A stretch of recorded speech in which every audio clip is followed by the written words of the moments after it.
మహాగణుడు మహోన్నతుడైన యేసుక్రీస్తుల వారి అత్యంత శ్రేష్టమైన నామం పేరిట ఈ ఉదయకాలపు మన్నా అనబడు ఈ కార్యక్రమంలో వీక్షిస్తున్న మీ అందరికీ నిండు మనసుతో హృదయపూర్వకమైన వందనాలు తెలియపరుస్తున్నాం. ప్రియులారా, అందరికి వందనాలు, దేవునికి స్తోత్రాలు. మీ మధ్యలో ఒక చిన్న మనవి చేస్తున్నాను. ప్రియమైన వాళ్ళారా, ఎందరైతే ఈ వీడియో చూస్తున్నారో వారందరూ ఒక లైక్ చేయండి.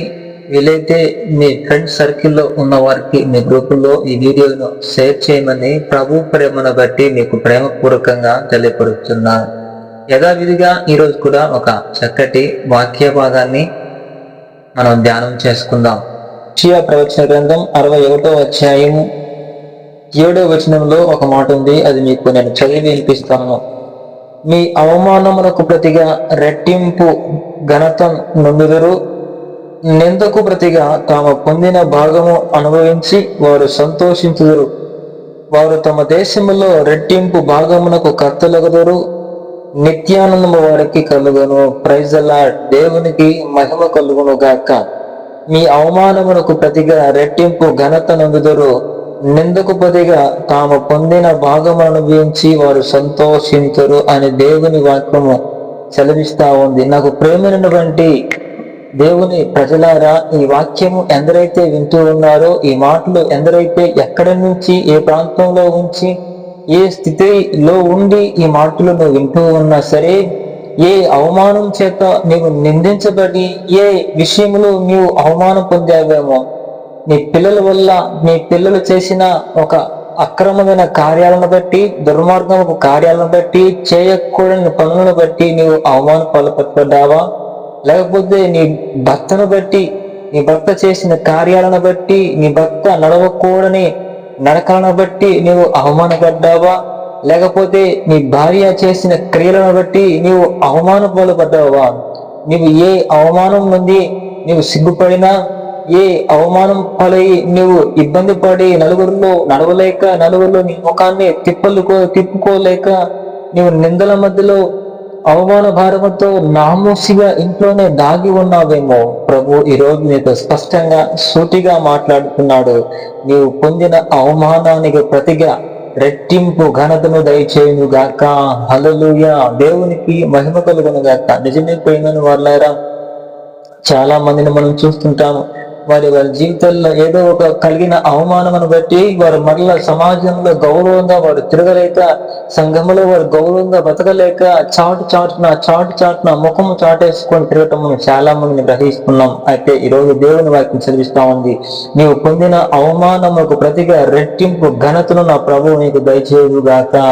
ఏ స్థితిలో నువ్వు అవమానపడ్డా, నీ బిడ్డల వల్ల నువ్వు అవమానపడినా, నీ భర్త వల్ల నువ్వు అవమానపడినా, నీ భార్య వల్ల నీవు అవమానపడినా, నీ బంధువుల వల్ల నీవు అవమానపడినా, నీ స్నేహితుల వలన, నీ అన్నదమ్ముల వలన, ఎవరి వల్ల నీవు అవమానపడి నిందించబడి అవమాన పాలై అవమాన దశలో నీవు తల ఎత్తుకోలేని స్థితిలో ఉండి ఈరోజు ఈ వాక్యం నువ్వు వింటూ ఉన్నా సరే, నాకు ప్రియమైన వాళ్ళారా, నీకు కలిగిన అవమానానికి రెట్టింపు ఘనతను నా ప్రభువు నీకు దయచేయును గాక. ప్రియమైన వాళ్ళారా, దేవుని వాక్యం శ్రమిస్తాం. చూడండి, దేవుడు ఇశ్రాయేలు ప్రజల ఉద్దేశించి వారిని విమోచించాలని ఒక ప్రణాళిక, వారి పట్ల ఉన్న ప్రణాళిక తెలియజేస్తూ ఇశ్రాయేలు జనాంగానికి దేవుడు సెలవిస్తున్న వాగ్దానపూర్వకమైన మాట, మీ అవమానములకు ప్రతిగా రెట్టింపు ఘనత మీరు పొందుతారు, నిందకు ప్రతిగా తాము పొందిన భాగం అనుభవించి వారు సంతోషించరు. ఏ నిందలో నీవు ఉన్నావు, చేయని తప్పుకు ఒకవేళ నీ పైన నింద వేసి నిన్ను నిందించారేమో, నువ్వు ఏ తప్పు చేయకుండానే, నీకు ఏ అపంశుభం తెలియకుండానే నీ పైన ఒక దోషం లేకపోతే నీ పైన ఒక నింద నీ పైన మోపి నిన్ను ఇబ్బందులు పెట్టారా, నిన్ను అవమానపరిచారా, నిన్ను ఒక దోషిని చేసి నిన్ను ఒకవేళ వెలివేశారేమో, ఏ విషయంలో నీవు నిందించబడినా ఒక రోజు రాబోతుంది, నీవు పడిన నిందకు ప్రతిగా తాము పొందిన భాగం నుంచి వారు సంతోషించరు. Praise the lord. నువ్వు సంతోషించే దినం ఉంది. నీ అవమానానికి రెట్టింపు ఘనతను పొందే సమయం అవుతుందండి. ప్రియమైన వాళ్ళారా, ఈరోజు ఏ దశలో నీవు అవమానపడినా, ఏ దశలో నీవు నిందించబడినా, ఈ స్వల్పకాల శ్రమ, స్వల్పకాల అవమానము, ఈ స్వల్పకాలపు నింద నువ్వు తాత్కాలికమే, రాబో కాలంలో నీ జీవితంలో గొప్ప పెనుమార్పు కలగబోతుంది. ప్రభు సూటిగా స్పష్టంగా నా ద్వారా ఈరోజు దేవుని వాక్యం కదా ప్రభు స్పష్టంగా మాట్లాడుతున్నాడు. నీ అవమానానికి రెట్టింపు ఘనత పొందువు, నీవు కలిగిన నిందకు రెట్టింపు సంతోషిస్తావని దేవుని వాక్యం చదివిస్తావు. అయితే ప్రియమైన వాళ్ళారా, నీకు రెట్టింపు ఘనత కలగాలి అంటే నువ్వేం చేయాలి? నీకు రెట్టింపు ఘనత నీ జీవితంలో రావాలి అంటే నీకేం కలగాలి? నువ్వేం చేయాలో ఒక మాట చూపిస్తాను చూడండి. సామెతలో ఒక మాట ఉంటుంది, గమనించండి. బుద్ధిహీని పెదవులు కలహములు సిద్ధముగానున్నవి, దెబ్బలు కావాలని వాడు కేకలు వేయును. బుద్ధిహీను నోరు వానికి నాశనము తెచ్చును, వాని పెదవులు వాని ప్రాణమునకు ఉరి తెచ్చును. నీవు ఏం చేయాలంటే రెట్టింపు వినయము కలిగి ఉండాలి. రెట్టింపు వినయము విధేయత కలిగి నీవు ఉండగలగాలి. వినయము కలిగి ఉండాలి. ఎదుటివారి పట్ల వినయం, విధేయత, తగ్గింపుతనము, పెద్దవారి పట్ల భక్తి, గౌరవించే స్వభావం నీలో ఉండగలగాలి. పెద్దవారంటే లెక్కలేనితనము కాకుండా గౌరవం ఇచ్చే స్థితిలో నీవు ఉండగలగాలి. చిన్నవారైనా పెద్దవారైనా ప్రేమపూర్వకంగా గౌరవిస్తూ మర్యాదపూర్వకంగా వినయ విధేయతలతో నువ్వు ఉండగలిగితే నీకు రెట్టింపు ఘనత కలుగుతుంది. గమనించండి, ఈరోజు చాలా మందిని పిల్లలను గమనించినట్లయితే పెద్ద చిన్న తేడా లేకుండా, ఒక గౌరవం ఇవ్వకుండా, ఒక మర్యాదలు లేకుండా వారి ఇష్టానుసారమైన జీవితాన్ని వారికి నచ్చినట్లుగా వారు జీవిస్తున్నారు. వారికి ఏమి తోచితే అది చేస్తా ఉన్నారు. సమాజాన్ని భ్రష్టు పట్టిస్తూ వారి జీవితాలని ఒక పాడైన ఊబిలోనికి వారి జీవితాలని తోసుకుని వెళ్ళిపోతున్నారు. కారణం ఏంటంటే ఒక వినయత లేదు, విధేయత లేదు, పెద్దవారి పట్ల గౌరవం లేదు, మర్యాద లేదు, తల్లిదండ్రుల పట్ల మర్యాద లేదు. పెంచి పోషించిన తల్లిదండ్రుల పట్ల వారికి గౌరవిద్దాము, నా తల్లి నన్ను కని పెంచి పోషించిన తండ్రి తల్లి అనే మర్యాద, వినయము, విధేయత వారిలో కనిపించడం లేదు. ఎందుకు కన్నావు మమ్మల్ని అన్నట్లుగానే పిల్లలు విచ్చలవిడితనానికి వారు లోనై వారి ఇష్టానుసారమైన జీవితాన్ని వారు జీవిస్తూ ఉన్నారు. నాకు ప్రేమైన వాళ్ళారా, ఈ రోజు ఎలా ఉంది నీ ఆత్మీయమైన జీవితము? ఇష్టానుసారంగా నీవు జీవిస్తా ఉన్నావా? నీ ఇష్టం వచ్చినట్లుగా లెక్కలేనితనముగా దేవుని నామానికి విరుద్ధంగా, దేవుని నామానికి అవమానపాలకరంగా నీవు జీవిస్తా ఉన్నావా? నీ ఇష్టానుసారంగా నువ్వు బతుకుతున్నట్లయితే నీ జీవితానికి అవమానం కలుగుద్ది, నీ బ్రతుకు అంధకారం అయిపోద్ది, నీ కుటుంబము అవమానపాలిపోద్ది. నువ్వు ఎప్పుడైతే వినయము కలిగి జీవిస్తావో, విధేయత కలిగి జీవిస్తావో, పెద్దలకు చిన్నలకు మర్యాదిస్తూ గౌరవిస్తూ సమాజంలో గౌరవంగా బ్రతకైతే నీకు రెట్టింపు ఘనత కలుగును గాక. ప్రేమిని వాళ్ళారా, మర్యాద అనేది ఇచ్చి పుచ్చుకురామని ఉంటదండి. నువ్వు ఎంతగా గౌరవిస్తావో తిరిగి వారు నీకు అంత గౌరవాన్ని ఇస్తారు. నువ్వు అలా కాకుండా ఎవరిని పడితే వారు లెక్కలేనితనంగా మాట్లాడితే, లెక్కలేని విధంగా నువ్వు ప్రవర్తిస్తూ ఉంటే నీ బ్రతుకు బస్టాండ్ పాలైపోతుంది, నీ బ్రతుకు బుగ్గి పాలవుతుంది. అపవాదు నిన్ను ఏలుబడి చేస్తాడు, నీ బ్రతుకును నాశనం చేస్తాడు. ప్రేమైన వాళ్ళరా, ఈ మాటలు ఎందరైతే వింటున్నారో వారితో స్పష్టంగా ఈరోజు ప్రభు మాట్లాడుతున్నాడు. నీవు వినయంగా ఉండగలిగితే నీ జీవితాన్ని నా ప్రభు ఘనతకరంగా మార్చును గాక. రెండో మాట కూడా నువ్వు చూపిస్తాను చూడండి. సామెతలు 20లో ఒక మాట ఉంటుంది,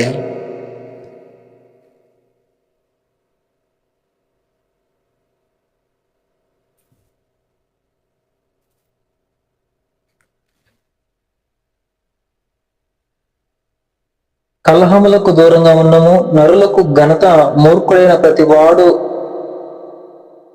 కోరునే కోరును. కలహమునకు దూరంగా ఉంట నరులకు ఘనత మూర్ఖుడైన ప్రతి వాడు కోరునే కోరును. చూడండి, కలహములకు దూరంగా ఉంటా నరులకు అది ఘనత అంట. గొడవలకు తగాదులకు నువ్వు దూరంగా ఉండాలి. మూర్ఖులు ఎప్పుడు పోరుల్ని అంటే తగాదులనే కోరుకుంటారంట.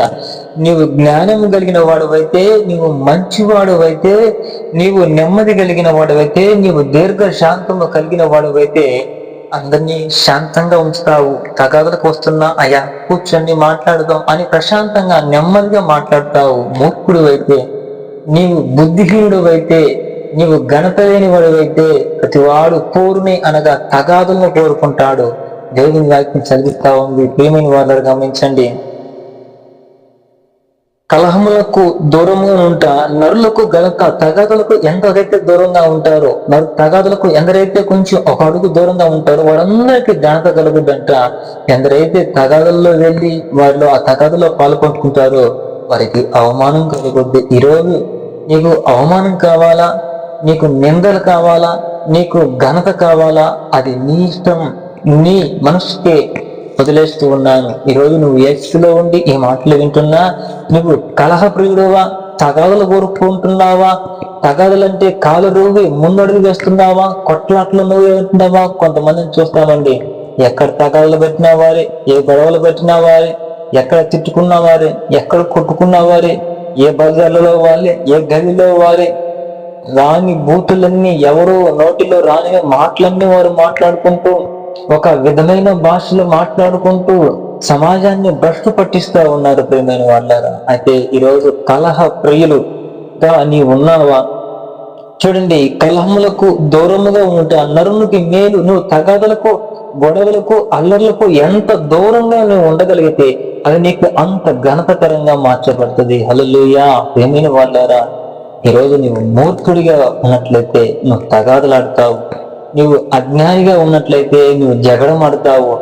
నువ్వు దీర్ఘ శాంతము కలిగిన వాడుగా ఉండాలి. ఎవరైనా నీ పైకి నీ తప్పు లేకపోయినా నీ మీదకి వచ్చినా ప్రశాంతంగా మాట్లాడు, ప్రేమగా మాట్లాడు. అలా కూర్చుందామన్నా 10 నిమిషాలు మాట్లాడదు, అసలు సమస్యగా తెలుసుకుందామన్నా అన్నట్లుగా నువ్వు ప్రశాంతంగా, నెమ్మదిగా, సమాధానంగా నువ్వు చెప్పగలిగితే నీకు ఘనత కలుగుద్ది ఎక్కడ.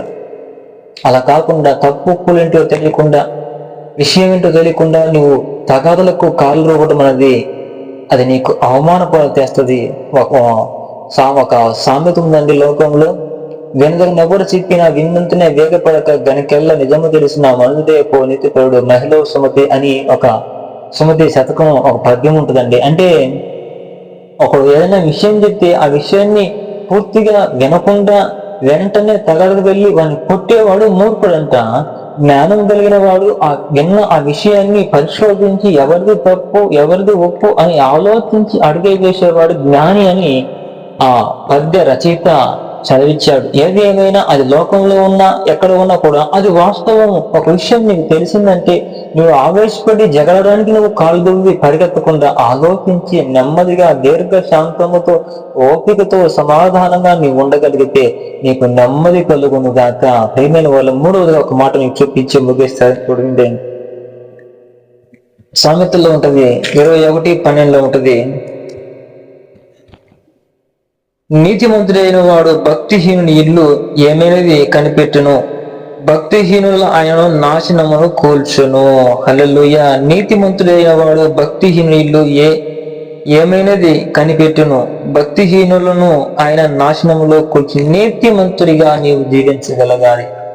నీతిగా నీవు జీవించగలిగితే నీకు ఘనత కలుగుద్ది. ఈరోజు నీతి తప్పి అక్రమమైన మార్గాల్లో నువ్వు సంపాదించాలని నువ్వు ప్రయత్నిస్తున్నావా? అన్యాయంగా సంపాదించాలని నువ్వు వారాటపడుతున్నావా? నీ తప్పి, క్రమం తప్పి నీవు ఏది న్యాయమో విడిచిపెట్టి అన్యాయమైన మార్గాల్లో నువ్వు పరిగెడుతున్నావా? ప్రేమిని వాళ్ళ నీ జీవితంలో దేవుడు ఒక అవమానమును నీ జీవితంలో కలుగు చేస్తాడు. గమనించండి, నీతిమంతులు గుడారములు చూడండి.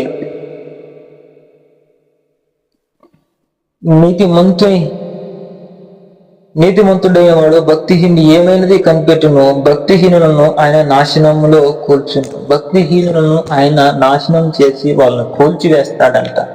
ఈరోజు నీవు నీతిగా బ్రతుకుతున్నావా? ఈరోజు నిందరహితుగా నువ్వు బ్రతుకుతున్నావా? లేకపోతే క్రమం తప్పి అక్రమైన మార్గాల్లో నడుస్తున్నావా? అన్యాయంగా సంపాదించాలని చూస్తున్నావా? నీతిలో నువ్వు బ్రతుకుతున్నావా? ఎలా ఉంది నీ ఆత్మీయమైన జీవితం? ఈరోజు నీకు ఘనత కలగాలంటే, నీవు రెట్టింపైన ఘనతానికి నువ్వు పొందాలంటే, నువ్వు పొందే నిందకు నీవు సంతోషంగా నువ్వు జీవించాలంటే, ప్రియమైన వాళ్ళారా, నీవు నీతి కలిగి జీవించాలి.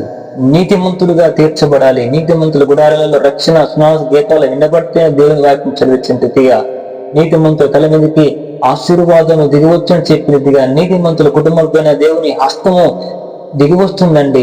ఆయన ఎల్లవేళలా ఆయన వారి కుటుంబాల్లో నివాసం చేస్తారు. ఎక్కడైతే నీతిమంతులు నివాసం ఉంటారో అక్కడ వారి మధ్యలో దేవుడు దిగివచ్చి వారి మధ్యలో ప్రభు నివాసం చేస్తాడు. ఈరోజు నీతి తప్పి అక్రమమైన మార్గాలు నీవు ఉంటే నీ కుటుంబానికి ఆమడ దూరంలో ప్రభు వెళ్ళిపోతాడండి. సౌలు నీతి తప్పాడు. నీతి తప్పిన వెంటనే ప్రభు సౌలుని విడిచి దూరంగా వెళ్ళిపోయి దురాత్మను సౌలులోకి వచ్చినట్లుగా దేవుని వాక్యం చదివిస్తా ఉంది. ఈరోజు నీ స్థితిగతులు ఎలా ఉన్నాయి? నీతిగా జీవిస్తూ ఉన్నావా?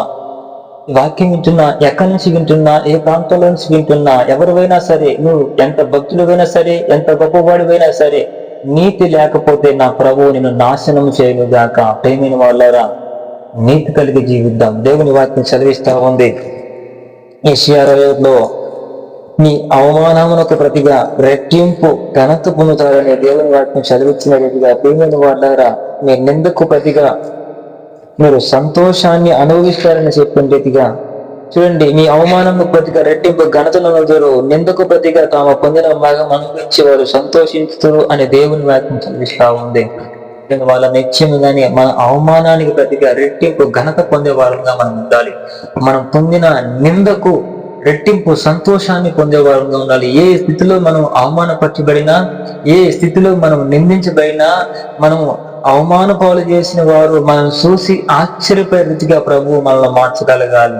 మనం నిందించిన వారు, మన పైన అబద్ధపు సాక్ష్యం పలికిన వారు, మనం ఏదో చేయాలని చూసిన వారు, మనల్ని తొక్కివేయాలని, మనం అణిచివేయాలని చూసిన వారు అందరూ మనం చూసి సిగ్గుపడే స్థాయికి ప్రభువు మనల్ని చేర్చును గాక. నీవు పొందిన అవమానానికి రెట్టింపు ఘనత నా ప్రభువు నీకు దయచేయును గాక. ప్రేమైన వాళ్ళారా, అటు భాగ్యం ప్రభు మనందరికీ కలుగును గాక. బాబరి చిన్న ప్రార్థన చేసుకుందాం. మహాపరిశుద్ధుడైన తండ్రి, ప్రేమ కలిగిన మా ప్రభువా, మీ ప్రశస్తమైన నామాన్ని బట్టి స్తుతి స్తోత్రం చెల్లిస్తున్నాను నాయనా. ఈ మాటలు ఎందరైతే విన్నారో వారందరి జీవితంలో ఈ కార్యరూపము దాల్చే భాగ్యాన్ని దయచేయండి. ఎందరైతే ఈ మాటలను ప్రతి ఒక్కరిని పేరు పేరున వారిని, వారి కుటుంబాలను దీవించి ఆశీర్వదించమని యేసు నామములో ప్రార్థిస్తున్నాము తండ్రి. ఆమేన్, ఆమేన్.